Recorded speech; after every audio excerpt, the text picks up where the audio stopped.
RIC Mais Notícias. A governadora do Paraná, Cida Borghetti, candidata à reeleição, pediu a retirada da candidatura de Beto Richa ao Senado. Richa integra a coligação da governadora Cida Borghetti. Qual o argumento, Mark? A candidata a governadora, Denise Cida Borghetti, que era vice de Richa, solicitou a retirada da candidatura do tucano ao Senado. Ela alegou que a medida é necessária para que ele possa se dedicar à própria defesa.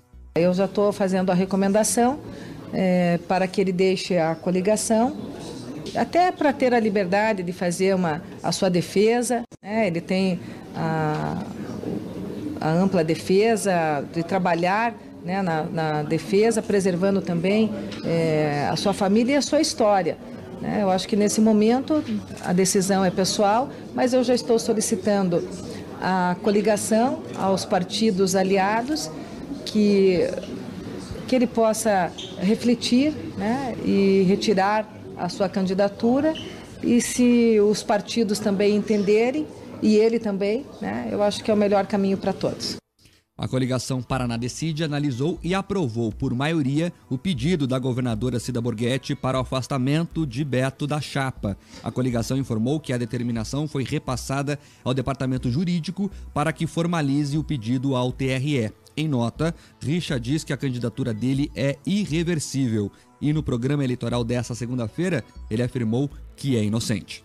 Que eu diga o que costumam dizer todas as pessoas que são acusadas, justa ou injustamente. Sou inocente.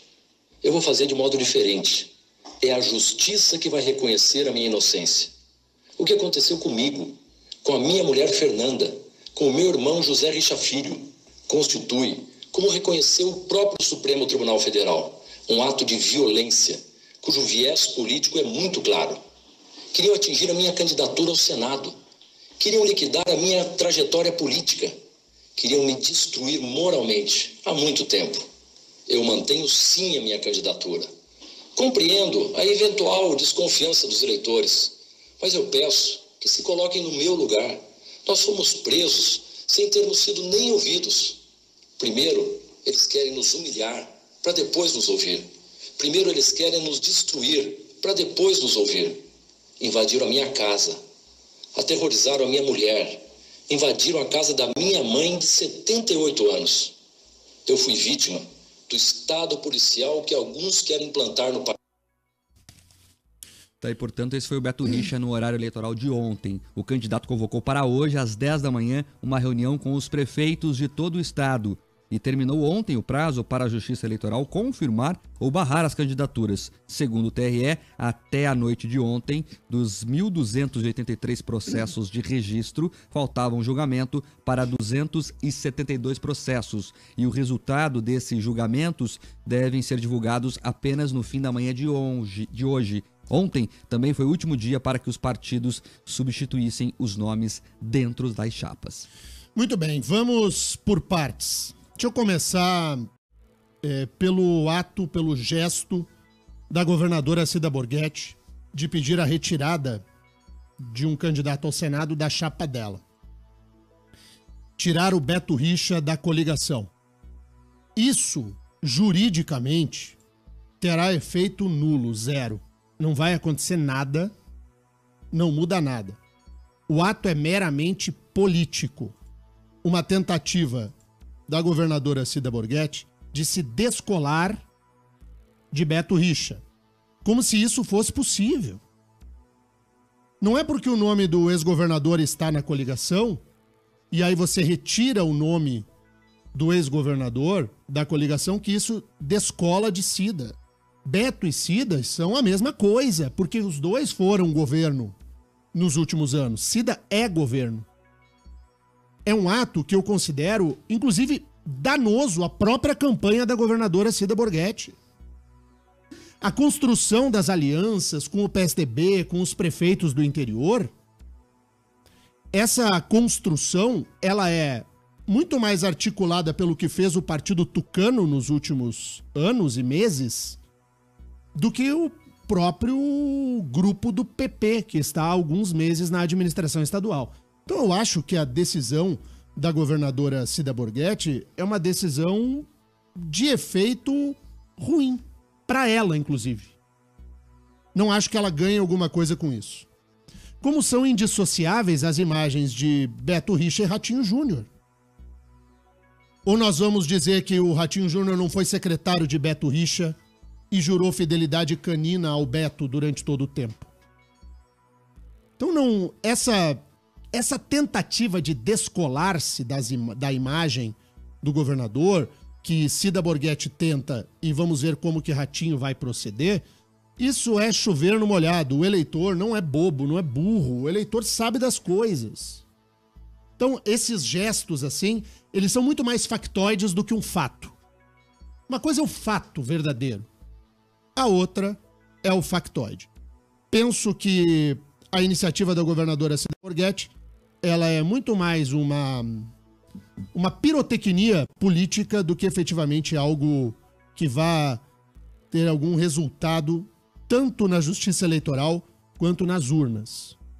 Acho improvável. No que toca à fala do ex-governador Beto Richa, a fala foi firme. E Beto acertou num ponto na manifestação. Ele deixou uma dúvida na cabeça do eleitor. Ao apresentar a decisão do Supremo de determinar a soltura, de que poderia haver um juízo de perseguição no estado do Paraná. Não, eu não estou dizendo isso. Estou dizendo a fala dele gerou uma dúvida no eleitor. Porque acreditar piamente na inocência, eleitor nenhum acredita. A não ser o engajado partidariamente. Mas ele conseguiu construir um texto em que a dúvida está no ar. E a dúvida é benéfica ao candidato ao Senado, Beto Richa. Ele acertou nesse ponto. Isso não significa que passar um pano em coisa nenhuma. Não estou dizendo que Beto Richa é inocente, é isso ou aquilo. Muito ao contrário. Está feito o convite, inclusive, reitero de novo hoje, para que o ex-governador venha a este microfone prestar explicações ao povo do Paraná. Agora, a fala foi melhor do que eu achei que seria. Achei que seria puro mimimi. E foi um mimimi...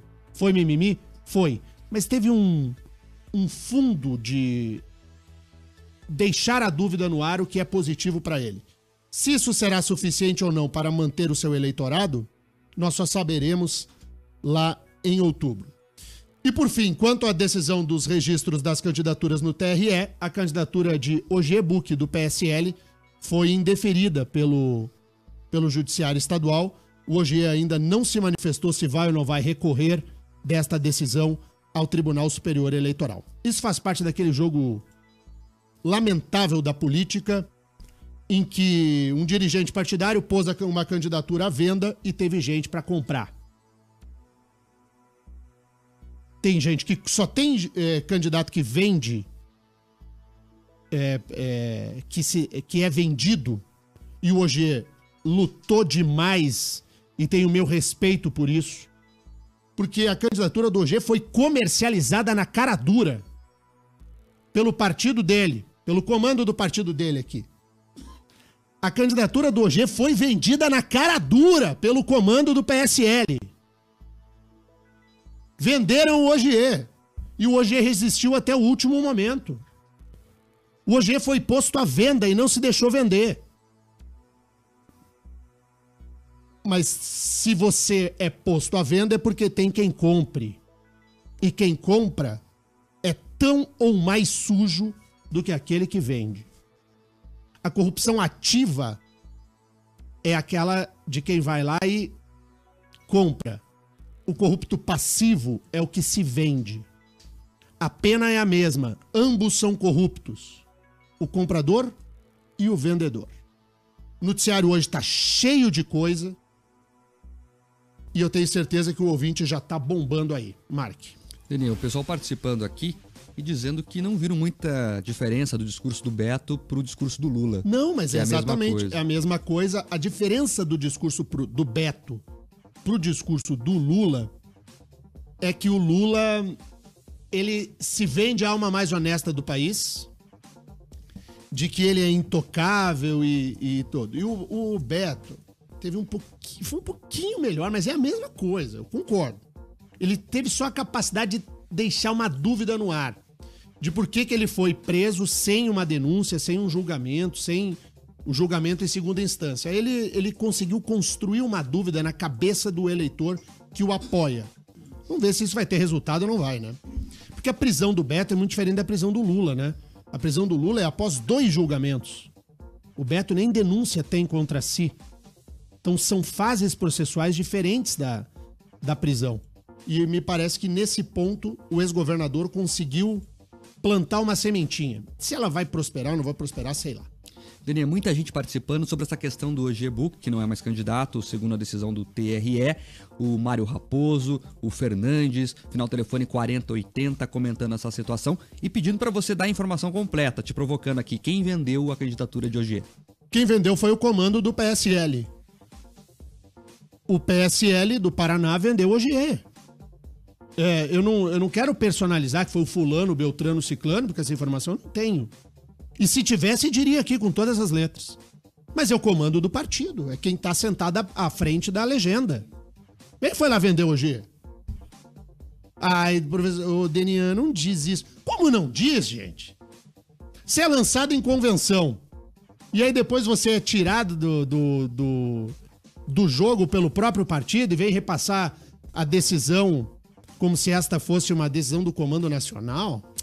Vai contar a história para outro que não tenha 25 anos de jornalismo, que é o meu caso. O pessoal lá do falecido jornal vai acreditar. Eu não. Foi vendido na cara dura. É aquela política do gabinete a mais suja que existe. Foi isso que aconteceu. O Aurélio pergunta se mesmo indeferido dá para votar no número do candidato. Se a candidatura for retirada do jogo, votar você pode, só que o voto será declarado nulo. Voto nulo, inválido. Voto nulo, vale nada. O que mais, Mark, antes do break? O pessoal também comentando aqui sobre a situação que essa eleição tem vários episódios obscuros. Um deles é do Osmar Dias, que aos 47 segundos do tempo do registro, saiu do jogo. O Osmar saiu do jogo. O Francisquini, que aparecia bem na pesquisa, de repente deixou de ser candidato ao Senado para virar candidato a deputado estadual. A venda da candidatura do OG-Book. Piauizão do Sul. Né não? Intervalo, voltamos na sequência com o professor Piva. Rick Mais Notícias. Eleições. Jovem Pan. Vota Paraná, a credibilidade do Grupo RIC a serviço da democracia. Apoio Anila, tudo fica mais gostoso com queijos Anila. A Jovem Pan retoma a maior cobertura eleitoral entre os veículos de comunicação do estado do Paraná, 2 rodadas, com tempo amplo para que os candidatos ao governo do Paraná possam expor as suas ideias.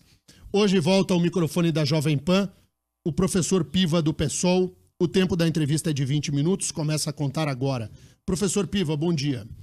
Um bom dia especial às pessoas que nos acompanham e, por sinal, são inúmeras. Pelo que eu ouvi da última entrevista, muita gente acompanha essa programação, então fica aqui o meu cumprimento a todo esse povo. Da eleição do encontro passado, Piva, para esse, o que avançou na sua forma de enxergar o seu papel no jogo eleitoral? Faço essa pergunta mais uma vez, por entender que a sua candidatura, mais do que uma candidatura com chance real de vitória, é uma candidatura de posição.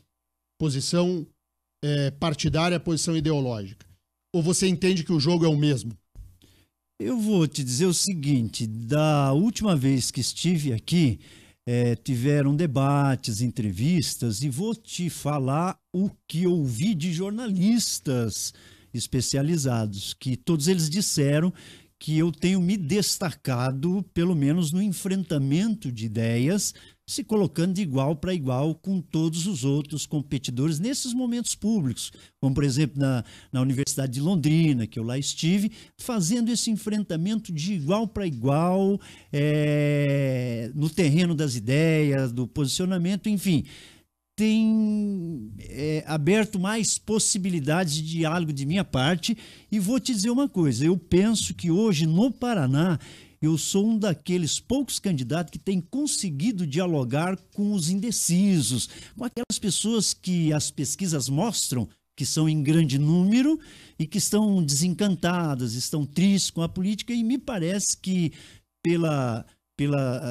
pelos meios de comunicação eu tenho tido uma oportunidade de dialogar com esse tipo de pessoa no Paraná.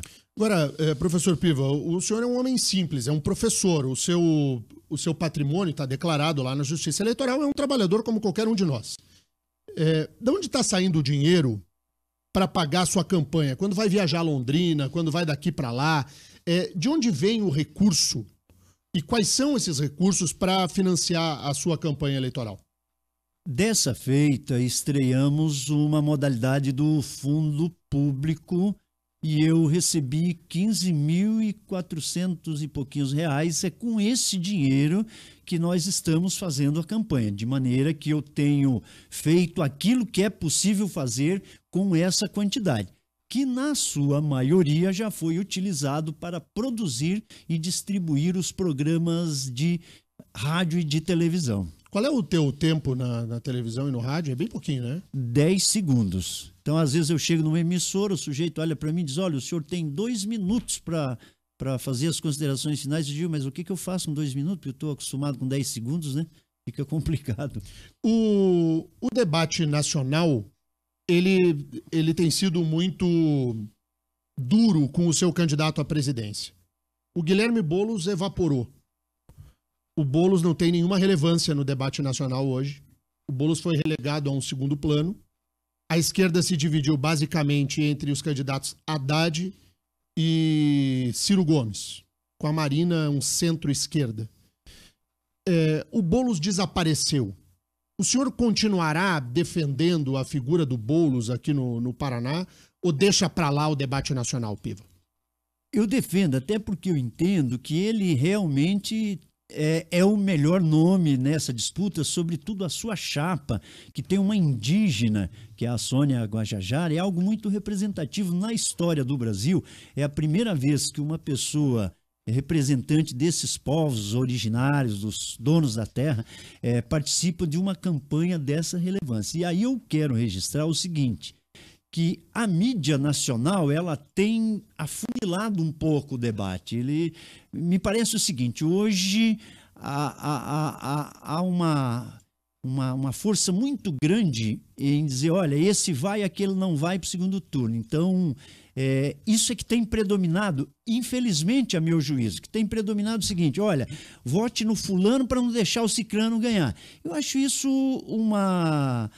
um equívoco de quem esteja assim pensando, e até digo a você que me ouve, procure escolher a nível nacional, a nível local, aquele que você entenda que é o mais adequado com o que você pensa. Não entre nessa tentação de vou votar nesse para derrubar aquele, porque eu acho isso ruim para a nossa democracia. Para a gente entender a sua posição, e aí ingressamos aqui no ponto das propostas ao Estado do Paraná.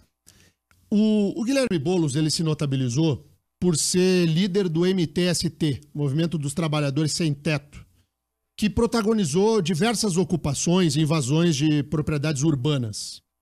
O MTST é irmão do MST, Movimento Sem Terra, que protagonizou ocupações e invasões de propriedades rurais.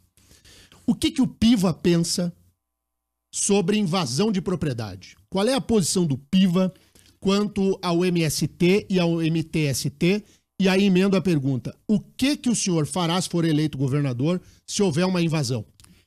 Eu vou cumprir a lei brasileira. Eu vou dar um exemplo. A partir de janeiro, quando eu assumi o governo no Palácio Iguaçu, eu quero que aquela lei que estabelece que propriedade de traficantes condenados seja imediatamente colocada à disposição para a reforma agrária, que essa lei seja praticada. Inclusive, pessoas do meio, ligado aí a órgãos dessa área, me afirmaram que há terras no Paraná suficiente para todos aqueles que aguardam por uma oportunidade de trabalhar. Então, pretendemos sim que cumpra esse tipo de lei, no sentido de garantir com que aquelas pessoas da área rural que possam vir a engrossar as fileiras do desemprego nas grandes cidades, possam estar produzindo no campo. Então vamos sim garantir que essas terras de bandidos aí, presos, condenados, seja utilizado para essas pessoas.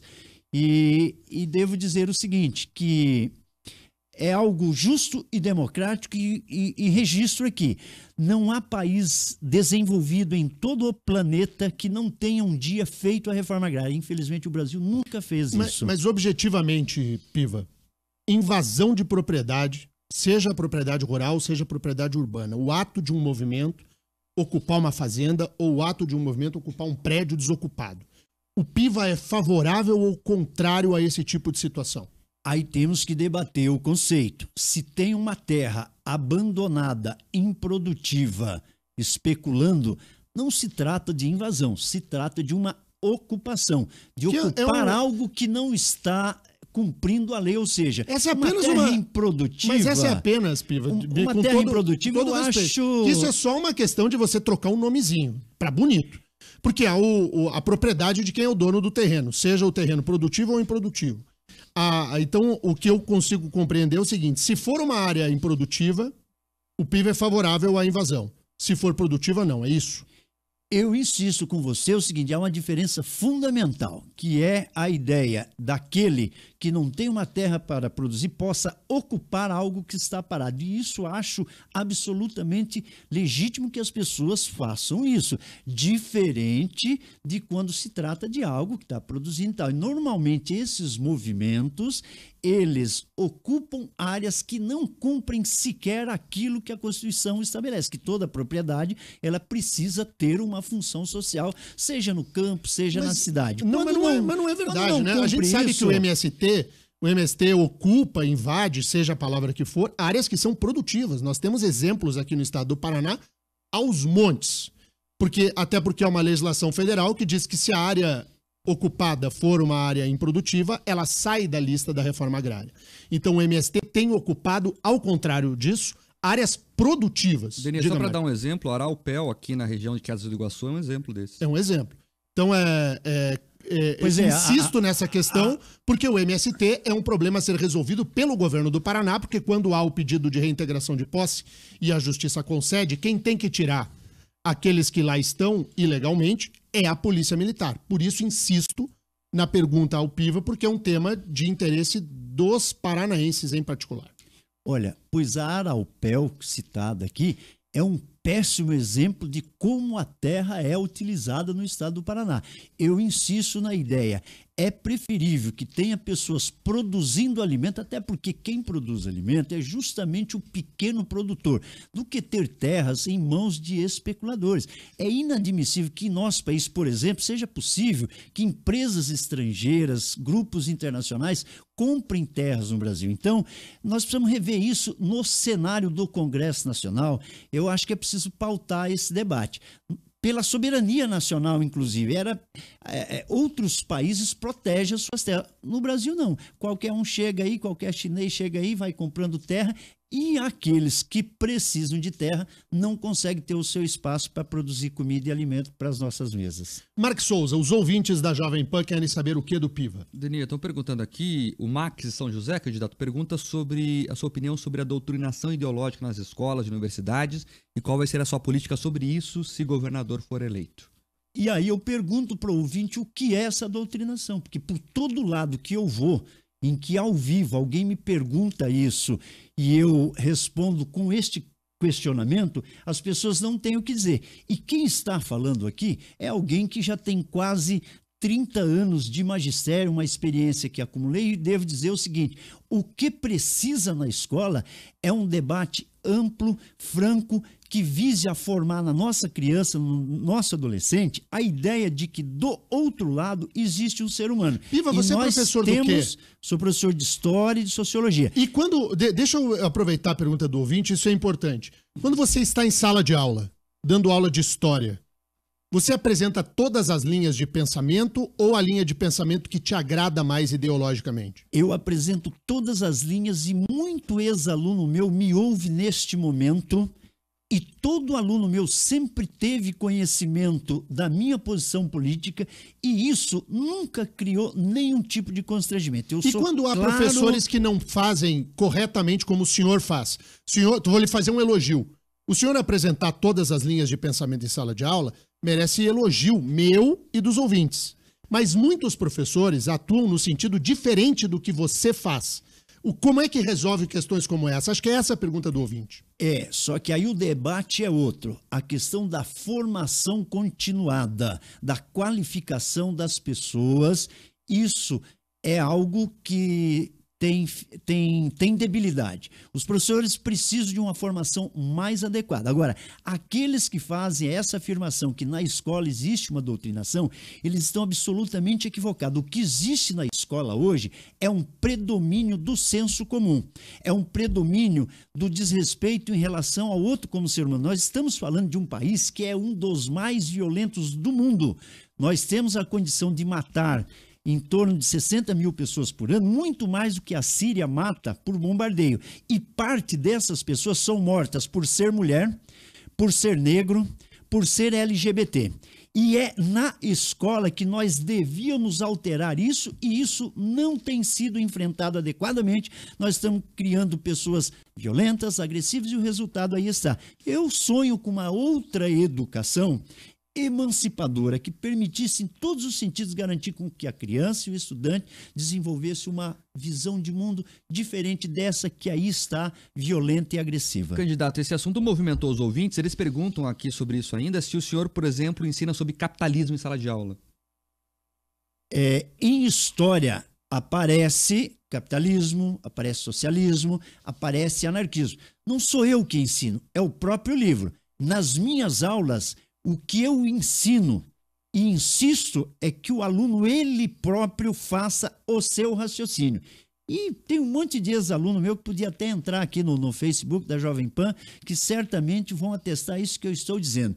Eu sou o tipo do professor que o aluno diz, o que quer dizer isso? E eu digo, leia de novo. E se ele diz, eu digo, leia de novo. O meu foco é que cada pessoa faça o seu raciocínio e se liberte por conta própria. E é esse tipo de educação que nós não temos no Brasil hoje. Candidato, nós estamos na reta final da eleição praticamente, e os ouvintes já começam a perguntar como é que vai ser o futuro. O final telefone 1001 pergunta quem o senhor apoiaria num segundo turno entre Ratinho Júnior e Cida Borghetti. Eu quero dizer a esse ouvinte que eu sou um candidato que representa as mulheres, representa os negros, representa os moradores da periferia, representa os trabalhadores rurais. Se metade dessa gente votar para mim, não vai ter nem segundo turno, eu ganho no primeiro turno.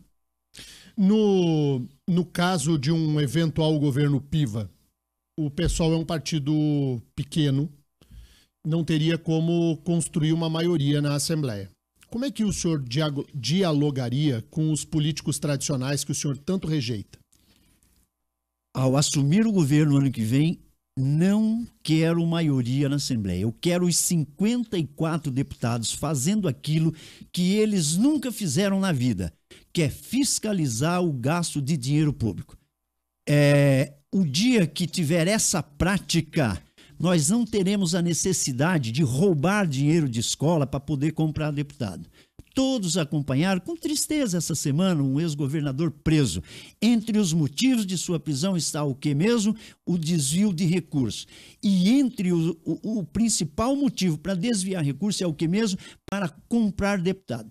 Governador que não rouba não precisa de ampla maioria na Assembleia. Comigo vai ser o seguinte, os 54 deputados na oposição. Comigo eles não vão trabalhar de camburão, não. Eles vão fiscalizar e garantir com que o governo não cometa nenhum tipo de desvio. O Oliveira pergunta o seguinte sobre a sua posição sobre a segurança pública do Estado e se o senhor também defende a ideia que as pessoas possam ter porte e posse de arma para defender as famílias. Eu sei o que é ser ameaçado, já sofri atentado quando fiz a luta junto com os familiares de mulheres mortas em Almirante Tamandaré. E à época eu aprendi que a arma não serve de proteção nenhuma, porque quando a bandidada quer te pegar, eles pegam de qualquer jeito. Se você tiver um 38, eles chegam com um fuzil. Isso aí é uma bobagem. Isso só incentiva ainda mais que o nosso país, que já é um campeão de violência, possa ampliar ainda mais.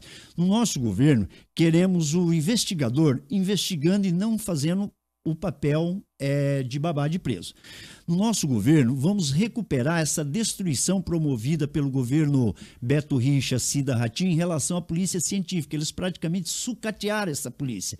Recentemente, vocês da imprensa noticiaram um rapaz que foi velado no meio da rua porque a polícia não tinha condição e recursos para buscar. Nós queremos também, no nosso governo, uma polícia que proteja as pessoas e que não faça guerra. Como aquela guerra que eles fizeram em 29 de abril, a mando do governo Beto Richa, Cida Ratinho, contra professoras indefesas, que trouxe um saldo de 213 feridos. Até vi ontem o ex-governador Beto Richa dizendo da tristeza dele, que a polícia entrou na casa dele. E o que ele fez contra os servidores? Jogando bomba de helicóptero, agredindo, machucando várias pessoas, inclusive uma colega minha, que hoje é aposentada por invalidez, porque nunca mais conseguiu se recuperar daquilo lá. No nosso governo, polícia será para proteger as pessoas e não para fazer a guerra contra o povo. Vamos falar sobre o incidente de abril. O senhor não acha, professor Piva, que se os professores, a APP Sindicato, tivesse ficado pro lado de cada barreira montada pela Polícia Militar, se não tivesse tentado romper a barreira, não teria explodido uma única bomba? Eu estava lá. Mas não teve uma tentativa de invasão do prédio da Assembleia? Não teve. A polícia bateu porque quis? Não. Quando deu próximo da entrada dos deputados da turma do Camburão lá, que por sinal o Ratinho é o pai da bancada do Camburão, o que aconteceu foi o seguinte: o helicóptero da polícia criminosamente começou a dar rasantes por cima da nossa barraca, que praticamente arrancou a barraca, justamente no horário que ia iniciar. Quem iniciou todo o procedimento agressivo foi a polícia, a mando do governo, Beto Richa, Cida Ratinho. Eu estava bem próximo, estava bem do lado. E eles tiveram a cara de pau, o Beto Richa. Então o senhor está dizendo que a polícia jogou bomba e bateu porque quis? Ela forçou aquele incidente. E estava lá Francisquini, estava lá a turma do Ratinho, a turma da Cida, a turma do Beto Richa, todos eles interessados em criar o que eles criaram. E os professores, então... Professores, não. Os sindicalistas que lá estavam, eles não tentaram ocupar o prédio da Assembleia na marra? Não tentaram.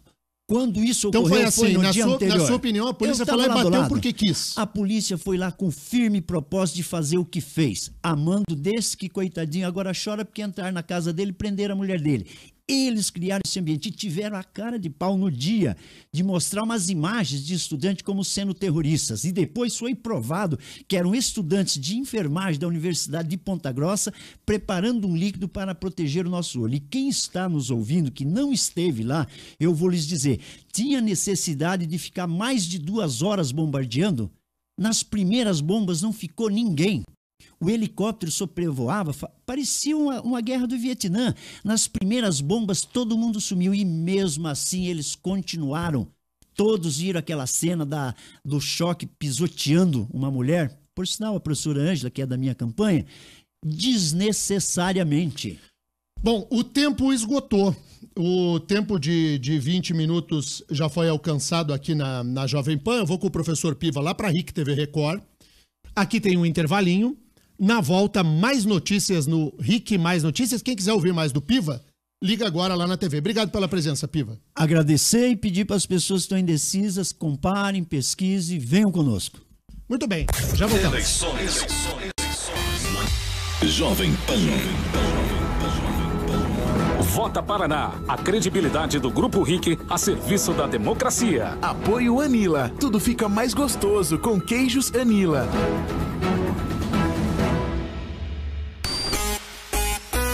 RIC Mais Notícias. Agora 8 horas 12 minutos, 8 e 12, não perca a sua hora, hein? Estamos de volta para te contar que a Polícia Federal está nas ruas. O advogado Tiago Cedras, filho do ministro Haroldo Cedras, do Tribunal de Contas da União, é alvo da 4ª fase da Operação Registro Espúrio da Polícia Federal, deflagrada essa manhã. A operação, autorizada pelo Supremo Tribunal Federal, investiga supostos desvios de valores da conta especial Emprego e Salário.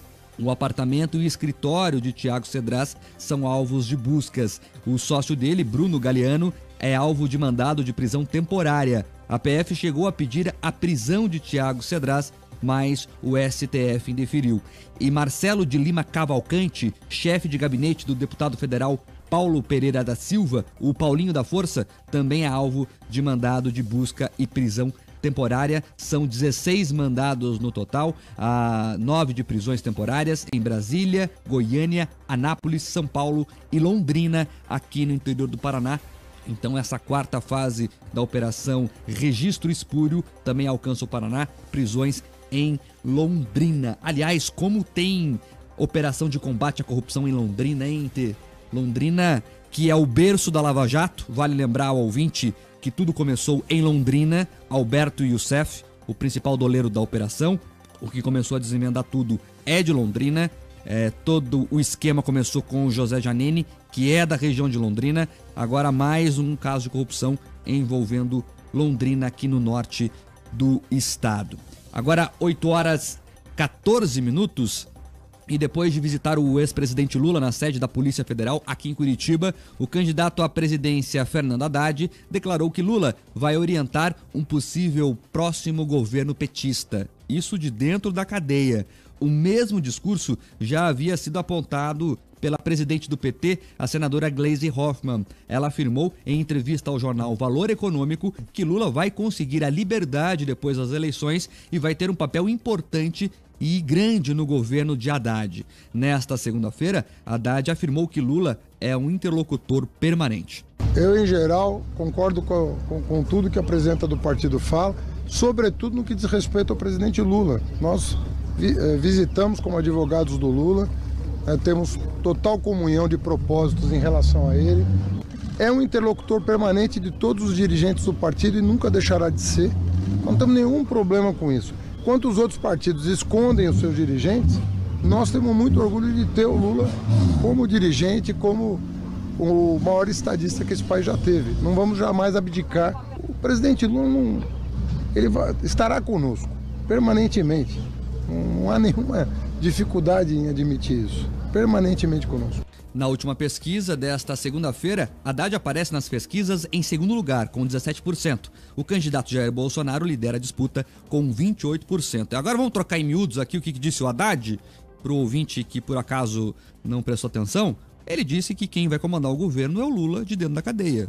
É isso, Haddad disse isso e ainda afirmou não ter vergonha nenhuma de admitir isso. Quem vai comandar o Brasil numa vitória de Haddad é Lula, de dentro da cela da Polícia Federal aqui em Curitiba. Talvez até, quem sabe, a capital brasileira mude para cá, já que quem vai ser o mandatário estará aqui em Curitiba. Lembrando que, segundo a pesquisa, Haddad e Bolsonaro disputariam o segundo turno se as eleições fossem hoje. E aí tem muita gente perguntando aqui, nas redes sociais, tanto no Twitter como no WhatsApp, se Haddad for eleito, se ele pode soltar Lula. E é um debate jurídico bastante complexo esse. Nada no mundo jurídico é fácil, ainda mais um debate desse. Tecnicamente, juridicamente, sim. Agora, um indulto ao presidente Lula não se sustentaria na prática.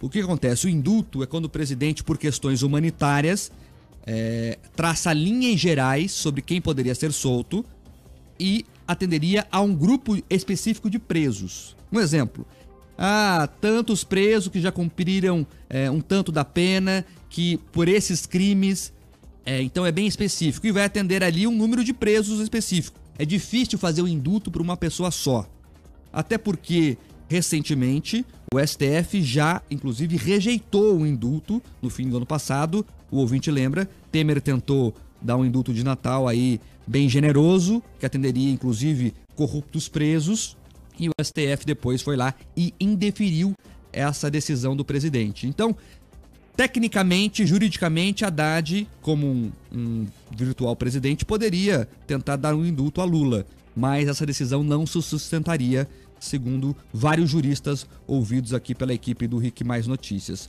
O que vai acontecer, ninguém sabe. O Brasil é uma caixinha de surpresas. A gente tem decisões aí que alcançam 3 instâncias e de repente o STF vai lá e muda tudo.